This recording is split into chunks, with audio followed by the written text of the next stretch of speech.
Some opinion leaders have recently noted that former President Goodluck Jonathan is not eligible to contest for the presidency of Nigeria, while others have argued that he is qualified and it is his fundamental right to vie for the country's presidency after ruling between 2010 and 2015. Among those who are against his re-emergence is a senior advocate of Nigeria, Femi Falana, who premised his argument on a 2018 constitutional amendment, which purportedly bars Jonathan from contesting because if he becomes the president of Nigeria in 2023, he would have spent a cumulative 9 years as president, whereas the amended constitutional provision on which Falana relied on limits the occupant of the position to 2 terms of 8 years. Joining us to speak on the former president's eligibility for a re-election in 2023 is Arise analyst and human rights lawyer Frank Tietie. Welcome to Newsday. It's good to have you with us. Now, I'll just start with some of his past records regarding that. Not too long ago, a report from the U.S. State Department cited a massive, widespread and pervasive corruption affecting all levels of government. That's under the Goodluck Jonathan administration. Now, we remember also controversies regarding the conduct of the oil ministry under Desiani Madueke, of course, litigations on that as well. Now, before you delve into the constitutionality of his eligibility, what are your thoughts on that? Well, thank you very much. Interestingly, why I may not have to be an apologist for the Goodluck Jonathan era while he served as president of this country, there is no doubt that his personality towards very high across the entire world, of course, and after some time in Nigeria, he's now well respected and a number of persons now clamor for his return. It's simply because facts we say in law are sacred. So whereas corruption was said to be widespread, which has been endemic even from 1960 when we gained independence, all through the various republics we've had, we haven't seen anything different from what happened in the Jonathan era, when some ministers actually betrayed his trust, and the number of persons he entrusted with discretionary powers of government actually abused such offices and corruptly enriched themselves. So far, the man has come out clean. There has been no singular indictment against him. He has been respected to the extent that he's been on international missions recognized by the top governments of the world. So Jonathan he has a clean slate, and I hold an opinion, even before you ask me, that he doesn't suffer any encumbrance whatsoever if he chooses, in his own considered opinion, to participate in the coming elections. Well, clean slate is definitely relative. But I'd like to ask, you said a number of persons clamor for his return. How significant is that number? And also, I don't think anyone would have fathomed that the former president would have expressed interest to want to contest for president again. And if I was going to give a slogan for 2023, it's anything can happen. So what do we anticipate seeing in the forthcoming elections?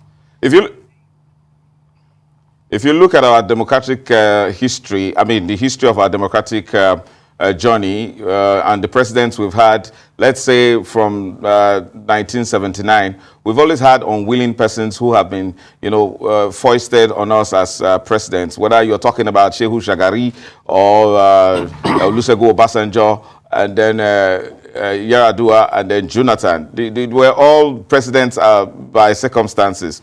Now, some persons, and I refer to them as an amorphous body, to a large extent that is reflected by a number of persons in the population, desire that Goodluck Jonathan should be returned as president. The vibes are there, the protests are there, even though some protests are also against his coming back. But, the reality has come too soon that Nigerians compare a number of years that were recent years to the present time, and they thought that, they perhaps needed a president that was amiable, that that managed Nigeria's diversity in such a manner that gave a sense of comfort to every region, to every individual. And so many people in Nigeria are now prizing beyond the rhetorics, beyond the propaganda, that Nigeria needs stability. So they want him back. So if you ask me a question directly, that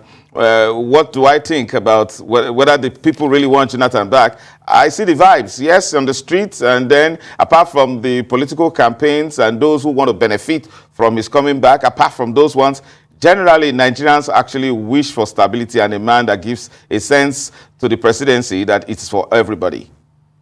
So, sir, I want you to take your lawyer hat off and put your political analyst hat on. So if Goodluck Jonathan were to run, hypothetically speaking, we know that in 2015 he won 15 states plus the Federal Capital Territory. 2019, Atiku Abubakar also lost the election but won 17 states plus the Federal Capital Territory. Does he really stand a chance? Oh, well, the man has gauged his political value very correctly. When he said he could contest, he's considering contesting for the post of the president only on the condition that a ruling party, the All Progressive Congress, adopts him as the sole candidate to run the election. It's not unrealistic. He knows that having suffered the kind of disappointment he had in a political party that under which he became president, he suffered a lot of betrayals. He suffered a lot of disappointment. There is every reason, if the former president Goodluck Jonathan does consider joining the APC on the solid assurance that he will be the sole candidate. So, and you know that the APC, I have always praised it for having used the principle of consensus in such a masterful manner. It just did it in the last convention, and nothing stops it from actually also, coming out, with a consensus candidate as the presidential, candidate for the APC.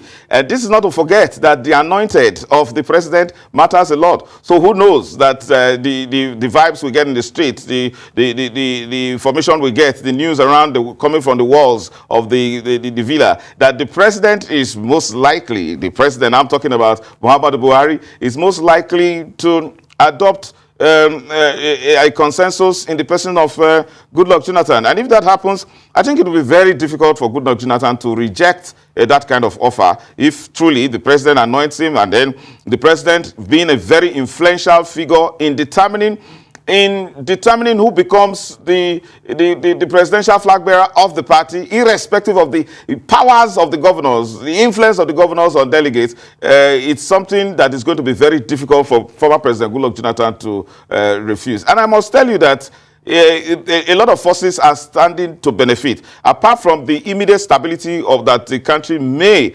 experience under a Jonathan presidency, Jonathan may just be having one tenure and giving some level of comfort to this gale of declarations we have just witnessed of persons that are shooting at the presidency, wanting to become Nigeria's president. So that kind of, that interregnum, that lull that precedes another big fight will just be good for Nigeria. And then again, those of them who will also think whether power should shift to the north or shift to the south will now have a level playing ground after a Jonathan's presidency, a final presidency at that time. So there are benefactors waiting for a Jonathan's presidency that would even want to root for President Jonathan against his will, force him and push him and give him an offer that he cannot refuse. So politically, I think that President Jonathan is in a quandary, a very difficult quandary, and in the next few days and weeks will determine what he has decided, and we hope that it will be better for Nigeria.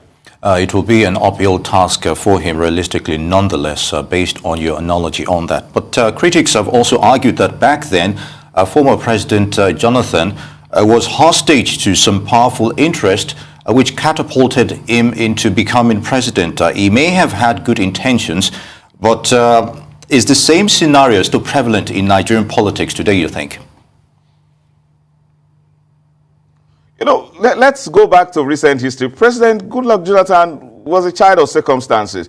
Because look at how he became deputy governor, how he became governor, how he became vice president, and then, the import of the doctrine of necessity, making him, appointing him as president, and then eventually, an unprecedented national acclaim for him in 2011 that made him president. So, it's not very easy for a number of persons to say, oh, they made President Goodluck Jonathan. I think that circumstances threw him up. His personal character, his personal attributes may have endeared him to former President Olusegun Obasanjo, to have, weighed his influence as president behind him at that time, to make him as a choice of the PDP. So, but you see, those forces, if there were any forces at all that would lay claim to anything, they were the forces that actually worked against Goodluck Jonathan in 2015. And I'm sure the man has a very strong memory of all that happened. But you see, at this time, Nigeria is on the precipice of so many things attacking its corporate existence. What matters most in the heart of true statesmen is what will salvage this country, and not necessarily allowing the power struggle to lead to a point where it makes the polity a sort of cold run that will breed tensions we pray God not to experience all that we had in the 1964-65 elections, electoral crisis, and then in Western Nigeria generally, which precipitated and preceded the Civil War. We just don't hope we get there. But you see, that's why it's important that amiable and amenable and father figure personalities are looked upon, true statesmen, and are considered to be persons who should be, gunning for president at this time, not persons who are seen clearly to possess that brutish, drive to shoot at the power, claiming Nigeria's presidency. There are finer issues that are so important that to the existence of this country, to the economic survival of many people, to the stability of businesses and the international community indeed. They have a lot of interest. So that's why we are even talking about Goodluck Jonathan, who seemed not to be interested, but pressure is being put on him by the presidency, irrespective of the fact that we've not got clear signals from it, by the general Nigerians in general, and then by recent history, precedent, by the reality that, perhaps we have not been this divided as a country. Perhaps this kind of personality might just bring the succor that we need at this time before we readjust ourselves, talk about restructuring, talk about resource control, talk about, regional strengthening regions, and talking about, empowering Nigeria, making it one of the top 10 countries of the world that it ought to be. It should be, given its abundant resources in terms of human resources and material resources. It's a shame that we actually are struggling at this time to choose among statesmen that do not actually reflect the overall interest of the future stability and greatness of Nigeria. And that's why we are going to people are calling on a former president that was actually practically hunted out of office, criminalized, only for him now to being crowned as a saint, to be his days in office to be referred to as the halcyon days of democracy in Nigeria, of free speech, of freedom, of prosperity. It's quite interesting. And in a few days, and then the coming weeks will tell us what Nigerians, and particularly the party in the eye of the storm, the All Progressive Congress, is going to decide with regards to Goodluck Jonathan. Oh, very well said. You did mention that it's all about those who can salvage the country. Persons, that's the word that you used. So I'd like for us to broaden the scope at this time. Besides the former President Goodluck Jonathan, who would you say is what's your top three in terms of the presidential candidates, according to your own opinion, who might do the country proper service and bring us to where we ought to be? And if you don't mind, would you also share your bottom three candidates? To be honest with you, yes, I as a lawyer, I've been more immersed in the legal, details of this business of politics. And given the standards of my training and upbringing, I am yet to be impressed by all of those who have come out to run for the president of the post of the president of Nigeria. The reason is this: what is most important for our country, in my own opinion, is the ability to manage this huge blessing called our diversity. Now, in managing it in such a manner that it will become, it will become progressive. It will enhance development of every region, every state, and individual. We haven't seen that kind of person, that statesman, that person that we had some of them close in the Second Republic, in the First Republic, and probably in the Second Republic. Former President Olusegun Obasanjo seemed to a large extent possess that sense of, I wouldn't say nationalism, but a sense of togetherness as a country, inclusiveness as a country. So, if you ask me, the first three persons, it's going to be very difficult, extremely difficult for me, because it is something I have not truly worked on, given the fact that well, it is difficult, very difficult, except that you want me to be realistic.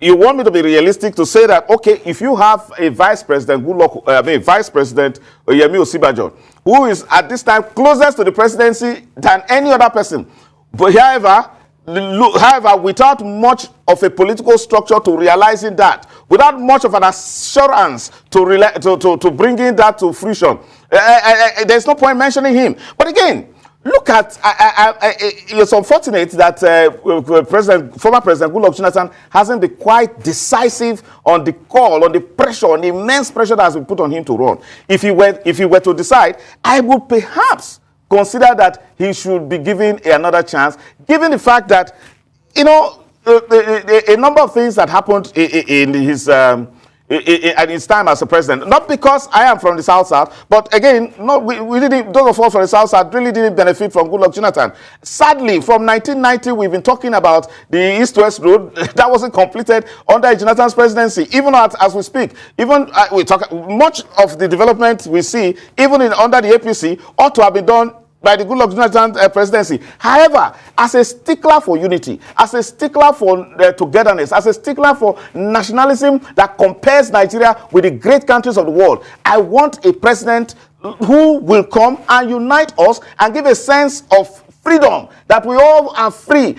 Democracy, the fluid of democracy being free speech, which we enjoyed greatly under Goodluck Jonathan, we perhaps are longing for it and hoping that it might come.